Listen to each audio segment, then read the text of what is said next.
The ballroom went silent when the chief executive of Helix Systems walked straight past my sister, past her fiancé, and stopped in front of me. Vanessa was still smiling from the joke she had made about my little consulting firm. Then he bowed his head and said, "Madam Chairwoman, welcome. We are honored that Meridian Global could join us tonight." My sister's champagne glass slipped from her fingers. Her fiancé looked like he had forgotten how to breathe. My name is Elena Voss. And for most of my life, my family thought I was the daughter who almost became something. Almost smart enough. Almost polished enough. Almost worth mentioning. My older sister Vanessa was the one they introduced first. Always. At school events. At country club dinners. At weddings. At funerals. Even in rooms where nobody had asked. Vanessa was bright, charming, beautiful, and very good at making people feel like they had been chosen when she smiled at them. My parents loved that. My father, Leonard Voss, believed status was a language. My mother, Camille, spoke it fluently. They cared about schools, surnames, guest lists, table placement, and whether a person's shoes looked expensive without looking new. Vanessa understood that world early. I did not. I was quieter. I listened more than I spoke. I preferred spreadsheets to speeches, contracts to compliments, and long walks with my grandmother to afternoon teas where women sharpened insults under soft voices. My family called that awkward. Grandmother called it observant. She was the only one who seemed to understand that silence was not emptiness. Sometimes silence was where a plan began. In families like mine, the golden child does not glow alone. Someone else is placed in shadow to make the light look brighter. That was my role. Vanessa was the dazzling one. I was the difficult one. Vanessa was ambitious. I was unrealistic. Vanessa was selective. I was antisocial. Vanessa made mistakes because she was under pressure. I made mistakes because I lacked character. No one said it that clearly. They did not have to. A family can teach you your place through seating arrangements, pauses, and the way people change the subject when you start to speak. By the time I was 17, I already knew how to disappear in a room full of relatives. Vanessa knew it too, and she used it. The first time she truly damaged my life, she did it with envelopes. I had applied to 3 business schools. Not because my parents encouraged me. They did not. My father said business was for people who understood people, and I was better suited for back office work. My mother said I should consider something practical but not too competitive. Vanessa smiled and told me to dream carefully. I applied anyway. I checked the mailbox every day for weeks. Nothing came. No acceptance. No rejection. Just silence. Then my father asked at dinner if I had heard back. I said no. Vanessa sighed and said, "Maybe they knew." "Maybe they knew what?" I asked. "That you were not ready." My mother gave me a pitying look. My father said, "There is no shame in knowing your limits." I believed them. That is the cruelest part. When people you love hand you a smaller version of yourself, sometimes you try it on. You think maybe it fits. 3 months later, grandmother visited while my parents were away. She found 3 opened envelopes tucked inside an old magazine in Vanessa's desk drawer. Acceptance letters. All 3. One with a scholarship offer. Vanessa cried when confronted. She said she had only wanted to protect me from pressure. My parents believed that version because it was easier. They called it a terrible mistake. Grandmother called it sabotage. That night, she came to my room and placed an amethyst pendant in my hand. It was small, oval, and set in old gold. "This belonged to my mother," she said. "And to her mother before that." "I do not deserve it," I whispered. She closed my fingers around it. "Do not insult me by agreeing with people who stole from you." I still remember that sentence. It was the first time someone made me feel that defending myself was not arrogance. It was duty. I did not go to those schools. The deadlines had passed.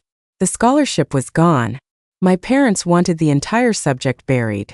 Vanessa wanted forgiveness without consequence. I gave neither. I left home 2 months later. I worked wherever I could. Bookkeeping assistant, research clerk, contract analyst, junior operations coordinator. None of the titles impressed my family. That became useful. People underestimate work that happens behind doors. They underestimate the person taking notes. The person reading footnotes. The person asking why a clause changed between drafts. They think power announces itself with a corner office and a watch. But real power often begins as access to information. I learned how companies moved, how weak ones hid risk, how strong ones wasted money, how founders lost control, how boards panicked quietly, how acquisition talks sounded before anyone admitted they were acquisition talks. At 29, I started a small advisory firm called Meridian Advisory. 1 room, 2 desks, a printer that jammed whenever I needed it most. My family called it a boutique consulting project. Vanessa called it cute. She had become a public relations darling in the luxury world by then. She knew photographers, designers, influencers, and men who believed a woman laughing at their jokes was a personality match. My parents spoke about her as if she were a national achievement. They spoke about me as if I were still between things. That was fine. By then I had stopped explaining. Not all silence is weakness. Sometimes silence is a locked door with construction happening behind it. While they laughed at my little firm, I was building relationships with founders across Asia. I helped distressed software companies restructure. I identified undervalued patents.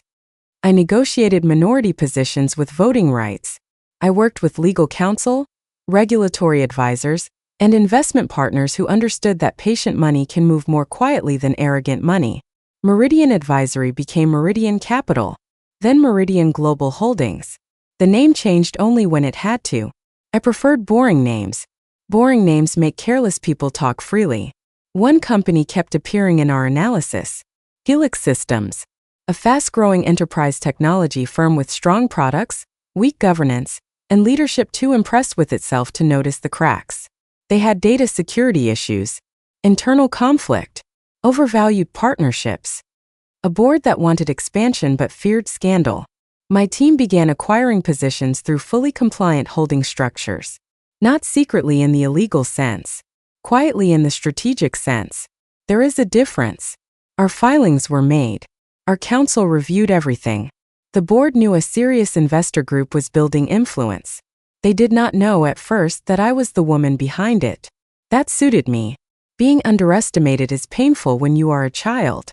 It can become useful when you are an adult. People reveal more when they think you do not matter. They speak over you. They joke near you. They leave documents open. They use names carelessly. They assume your silence means you do not understand. I understood plenty, including the day I learned Vanessa's fiancé worked at Helix Systems. His name was Adrian Cole, a rising executive, smooth, ambitious, photogenic, the kind of man my parents would have invented if Vanessa had not found him first. Their engagement party was held at the Aurelia Grand Hotel, a ballroom full of marble columns, gold light, orchids, champagne, and people who looked like they had practiced being impressed. Vanessa wore a white designer gown with a neckline my mother called daring but tasteful. Adrian wore a navy tuxedo, and the expression of a man already rehearsing future interviews. My parents were glowing. Not with love, with satisfaction. They had finally achieved the family portrait they wanted. Vanessa beside a powerful man. My father among business leaders. My mother surrounded by society women. And me, invited late enough to know I was optional. I wore a black dress and grandmother's amethyst pendant. Before I left my apartment, I touched the pendant and remembered her voice. Do not agree with people who stole from you. At the ballroom, my mother greeted me with a smile that did not reach her eyes. Elena, I am glad you could make time. I was invited. Her smile tightened. Vanessa saw me and glided over with Adrian beside her. Elena, she said, drawing out my name like a favor. You came. Congratulations. She kissed the air near my cheek, then turned to Adrian. This is my sister. She works at. Remind me again. She knew. Of course she knew. Meridian Advisory, I said. Vanessa laughed softly. Right. The boutique consulting thing. Adrian smiled with polite boredom. Consulting can be a good stepping stone. I looked at him. To what? He blinked. Vanessa slipped her arm through his. Do not mind Elena. She is very serious. Always has been. Then she leaned closer. At least one of us learned how to enjoy success. The words were quiet. The smile was public. That was Vanessa's gift. She could cut you while making it look like a toast. Adrian began talking about Helix Systems, their expansion, his upcoming promotion, the board's confidence, the company's dominance in Asia. He said the market loved a strong leader. I wondered if he knew how fragile his own position had become. My phone vibrated in my clutch. A message from my chief of staff, Miss Kwan. Board confirmation complete. Merger announcement cleared for morning release. Security packet ready if required. I touched the amethyst pendant once. Not for luck. For memory. Vanessa looked at my hand. Still wearing Grandma's little stone? Yes. She always did favor lost causes. I smiled. No. She favored investments people failed to understand. Vanessa's eyes narrowed. Before she could answer, the conversation around us shifted. A man in a dark suit was approaching. Mr. Liang, chief executive of Helix Systems. Adrian straightened immediately. Vanessa adjusted her posture. My father noticed and moved closer. Mr. Liang walked past Adrian, past Vanessa, stopped in front of me. Then he bowed his head. Madam Chairwoman, he said, welcome. We are honored that Meridian Global could join us tonight. The room did not go silent all at once. It happened in layers. First Adrian, then Vanessa, then my parents, then the nearby guests who understood enough to stop pretending not to listen. Vanessa laughed once. A small sharp sound. I am sorry, what did you call her? Mr. Liang looked confused. Madam Chairwoman. Miss Voss chairs Meridian Global Holdings. Adrian's face drained. Meridian Global, he said. That is the group acquiring Helix. Correct, I said. My father stared at me. My mother's lips parted. Vanessa whispered. That is not possible. I looked at her. You used to say that about many things. Adrian stepped back. You are Elena Voss? Yes. The Elena Voss? That depends how many you have offended tonight. No one laughed. Mr. Liang continued, careful now. The board approved the final merger terms yesterday. Public announcement is scheduled for tomorrow morning. Vanessa gripped her glass. Her fingers shook. But your firm is tiny. It was, I said. That was useful. Adrian looked at Vanessa. You told me your sister ran a small advisory shop. She does, Vanessa snapped. I did, I said. Then I built something larger while everyone was busy calling it small. A few guests took out phones. My mother whispered, Elena, not here. That almost made me laugh. Not here. As if my humiliation had always been allowed in public, but truth required privacy. Vanessa leaned toward me. This is my engagement party. I know. You cannot do this. I am not doing anything yet. That was when Miss Kwan entered the ballroom. She wore a simple black suit and carried a leather portfolio. No drama. No rush. Just clean movement through a room full of people who suddenly understood that the evening had changed owners. She stopped beside me. Madam Chairwoman. Thank you, Miss Kwan.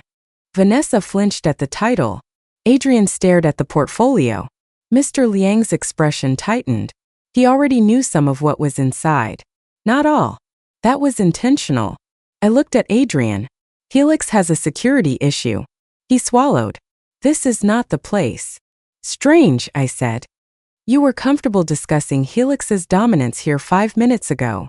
Miss Kwan opened the portfolio and handed sealed folders to Mr. Liang, Helix's board counsel, and 2 senior executives nearby. Adrian reached for one.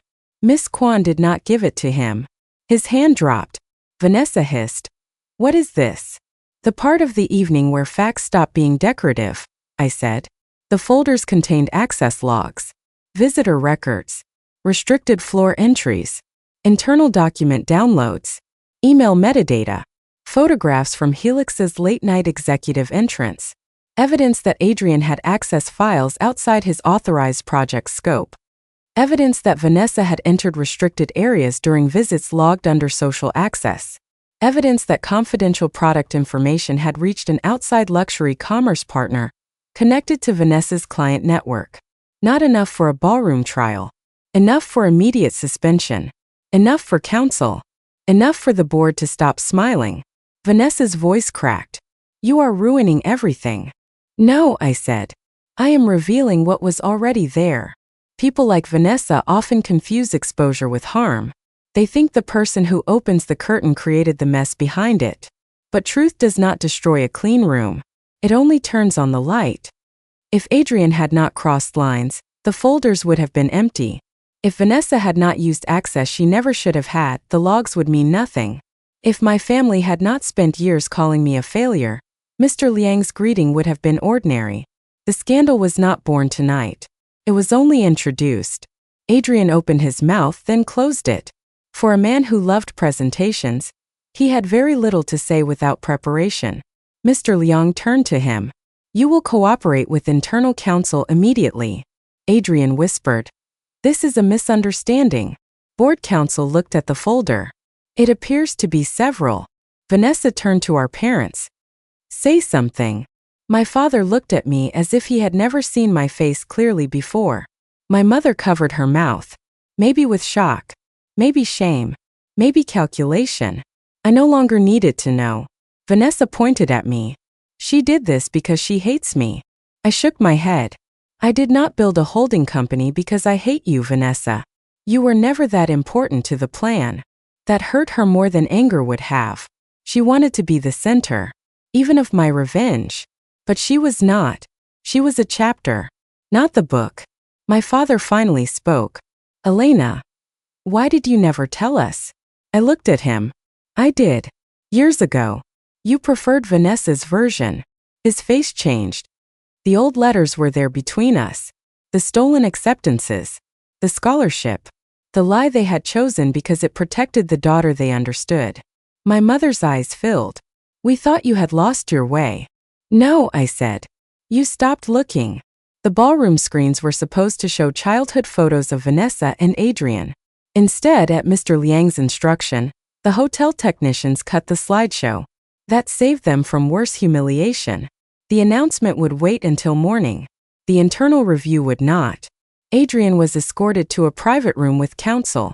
Vanessa followed, then stopped when no one invited her in. For the first time all night, she looked like a guest at her own life. Miss Kwan walked with me toward the exit. Outside the air was cool. The city sounded normal. That surprised me. Inside, a world had collapsed. Outside, traffic lights changed and taxis moved on. My phone buzzed. A message from my mother. We are still at the hotel. Your father cannot stop crying. We never saw you, did we?